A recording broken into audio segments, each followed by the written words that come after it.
Psyche Truth. Life, wisdom. Hi, I'm Catherine Elizabeth. Welcome back to day 3 of my 10-day flexibility challenge. As promised, we're going to delve a little bit deeper today into your back flexibility, and I'll be helping you ease into the splits for the first time. Let's get started.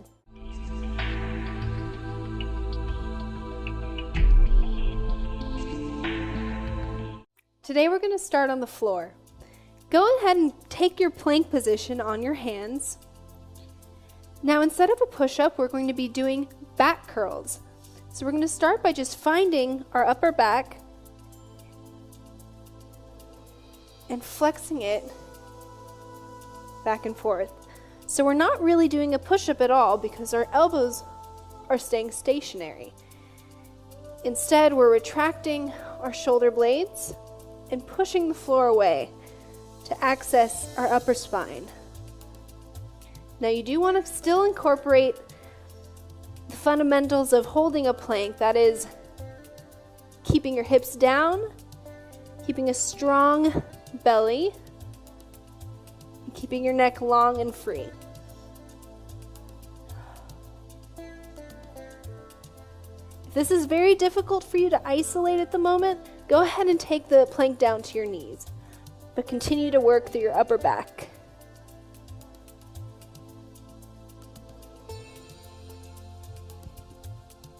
One more here, and go ahead and relax. Now we're going to return to our plank. Same idea. This time we can go down to our elbows. Make sure your elbows are stacked right underneath your shoulders. Sink the hips down low. We're going to bring our knees to our nose, starting with the left leg. In and back to center. In, back to center. Exhale in, inhale back. Get as close to your nose as possible. One more here, and switch sides. Fight to keep your hips as low to the ground as you can. Exhale.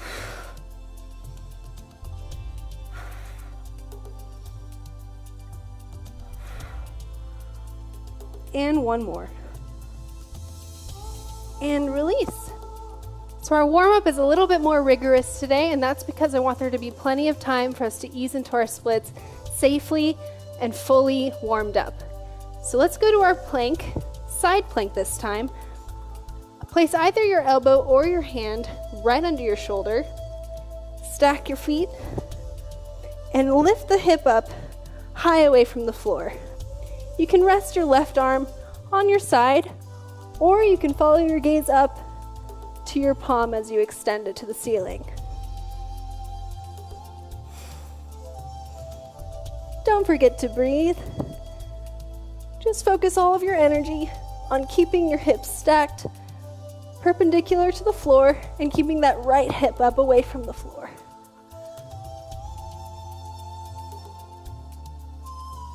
Go ahead and switch sides.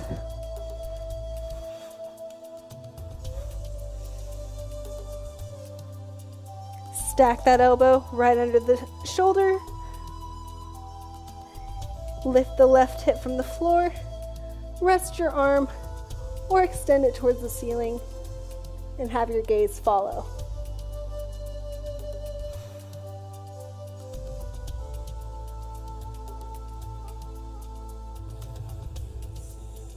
Keep breathing and return to center. Now I want you to take that upper back strength with you as we go right into our camel pose. So go ahead and put your knees hip-width distance apart. Take your thumb, put it on the outside edge of your foot on both sides. Lean back, look back, drive your hips forward, and really let the front of your hips stretch, pushing through with your glutes, and really aiming to look at the floor behind you. You can do it in cycles of pushing forward and releasing slightly. Pushing forward and releasing slightly. One more time, pushing forward, releasing. Go ahead and place the palm of one hand on the small of your back to help you up safely. And that's our camel pose. Go ahead and stick one foot out. Let's start with the right. Foot is flexed. Left hip is right over your left knee. Pulling your right hip back so your hips are in line. And we're going to do our chest to our knee on an exhale.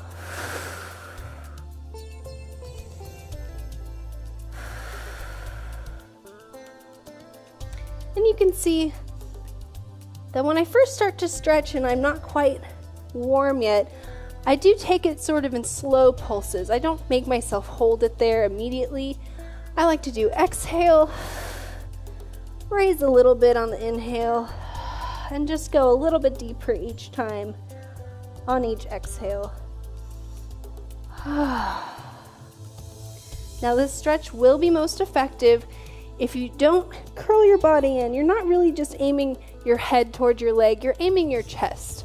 So remember to have an open chest, heart to the knee, and this time hold.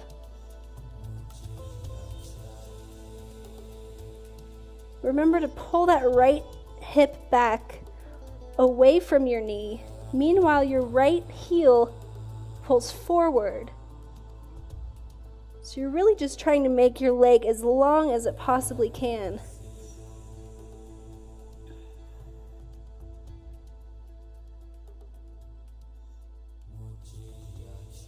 And go ahead and switch sides.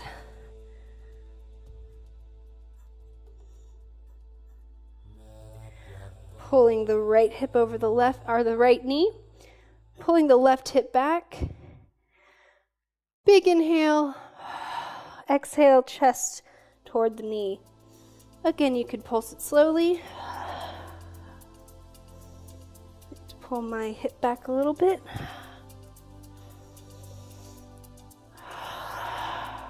After a few serene breaths, go ahead and take it deeper and hold.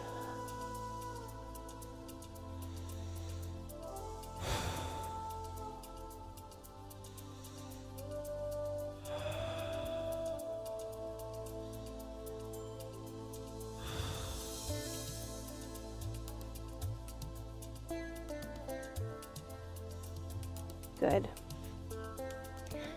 Now we're going to start accessing that lower back again and engaging the glutes. It's going to help everything be a little bit more stable, especially in those standing poses. So go ahead and take a seat back. We're going to start with some glute bridges. So we're lying down. Position your feet about hip width distance apart. And we're going to raise our hips one vertebra at a time, starting with the tailbone.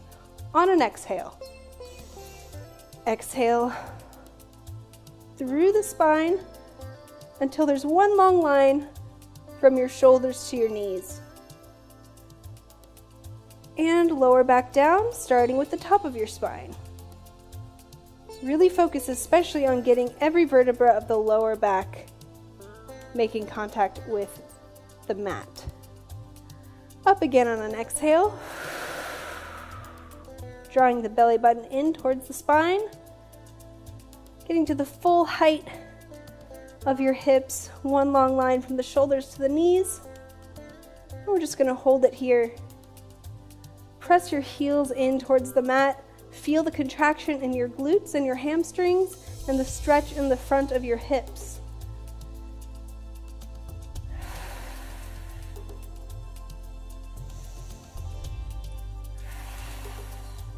And roll it down. We're going to do that one more time. Really focus on keeping your legs parallel. Make sure they're not rolling in or out. On an exhale, up we go. This is preparation both for our splits and our back bend.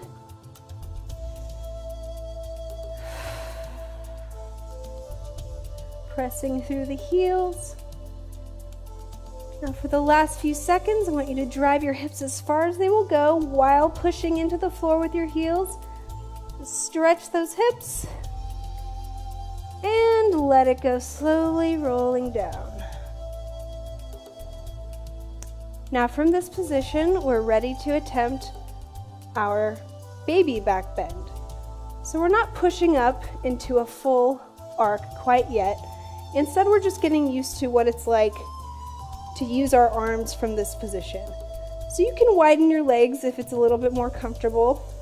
You're placing the palms of your hand right behind your shoulders, as close to your shoulders as you can reach. Elbows should be parallel. Try not to have them flare out here. Should be parallel to each other. Now walk your feet up to your glutes. And from here, just try to push up from the back, keeping your elbows together, just for a couple seconds at a time. Again, on an exhale, we push up and down, up and down. So now we're finally ready to attempt a back bend. Now this is actually a lot easier if you do it all in one piece. There's a tendency at first to want to just push through the arms first and then the legs, but it's really easier if you can do it all at once. So you're going to position your hands right behind your shoulders, palms facing down. Your elbows are facing up and they're parallel. Try not to have them flare out. Keep them nice and strong and parallel with the rest of your body. Now you want to walk your feet close to your hips, as close as you can. And in fact, you can start to raise your hips a little bit. But like I said, it's easier to do this all in one piece. So in one movement, we're going to push our heels through the mat, just like we were doing with our glute bridges. And we're going to push the floor away through our hands. Now, ideally, you should get to the top of your back bend by pushing all the way through your arms until they're almost straight. If you can do that now, go for it. Otherwise, see if you can just tap the top of your head onto the mat and then return right back down to the starting position. So that would look like this. All at once, hands and feet, push through, tap, and back down.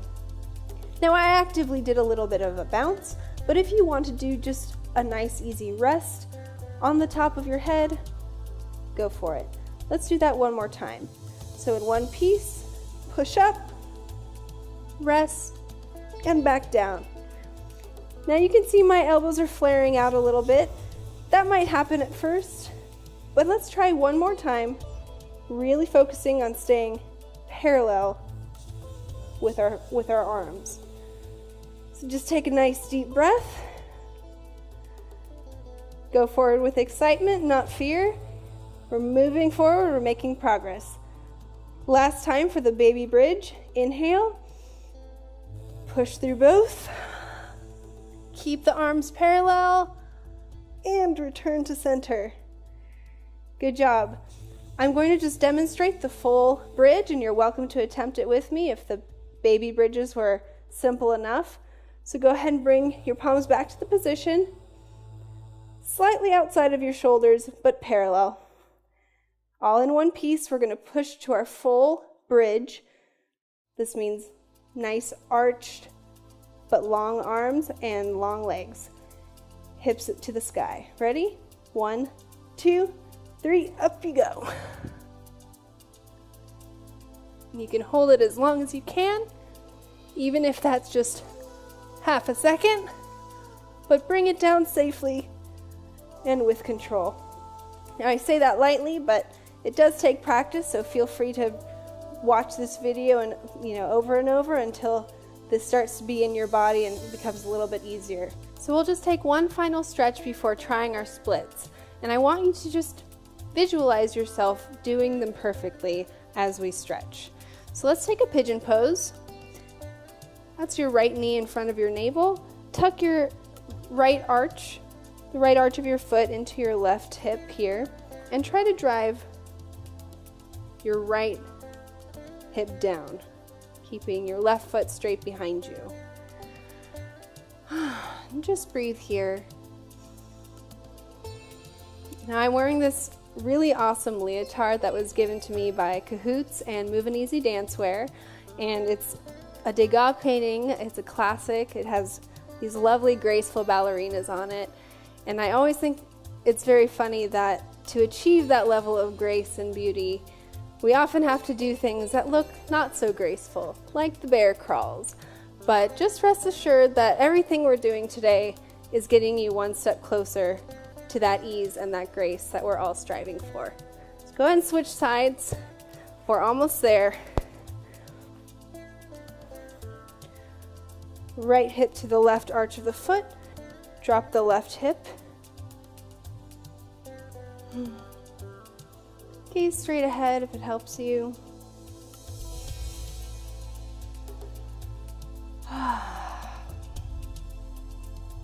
Okay. Bring your right foot back in front. You can start just like we did the hamstring stretch, heel flexed ahead, left behind.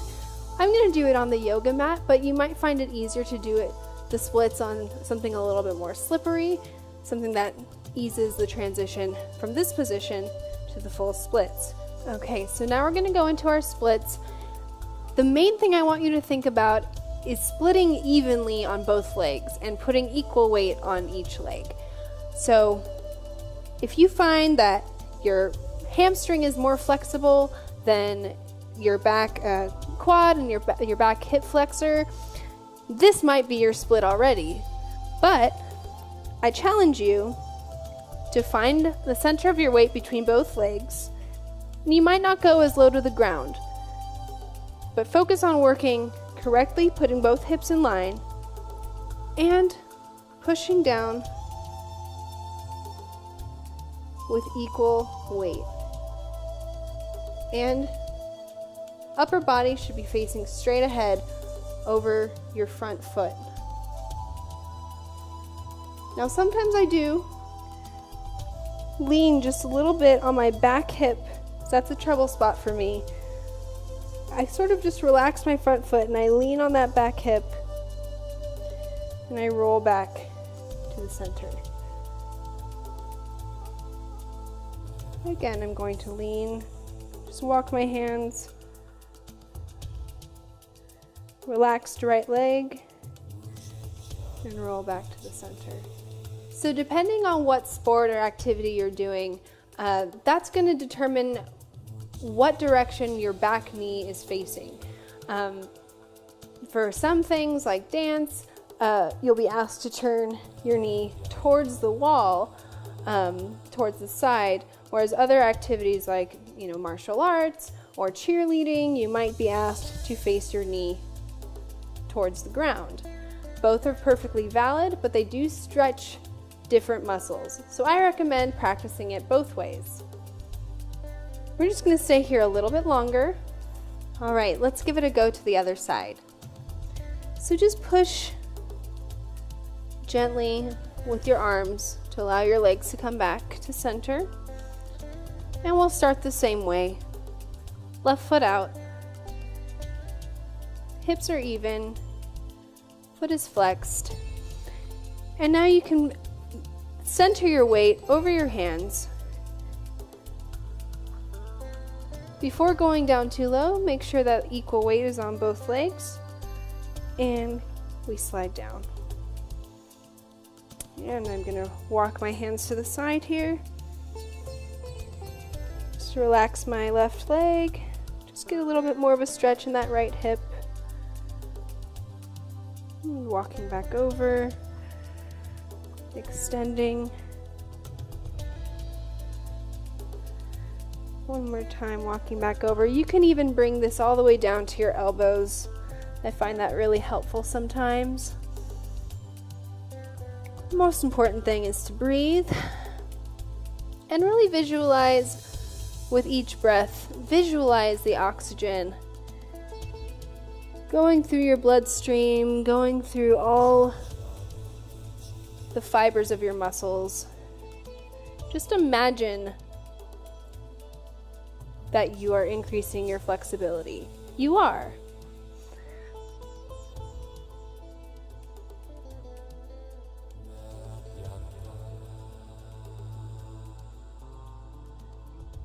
Again, center your body. Both shoulders should be facing straight in front. And I think of pointing each toe to opposite ends. So my front toe is really striving to hit that wall in front of me, while my back foot is really striving for the back wall. And just hold it as long as you can. Stretch just a little bit more. And gently push back to center. Well, congratulations, you've made it to the end of day 3. We've attempted our splits and our back bend for the first time, and on day 4 we're just going to take that a little bit further, and hopefully you'll be able to do those movements with a little bit more ease and a little bit more grace. So have a lovely day, and I will see you tomorrow. So be sure to subscribe to the channel if you haven't already, so that you can join me for day 4, and favorite this video so that you can come back to it and practice anything that was a little bit more difficult. But until next time, have a great day, and I will see you on day 4.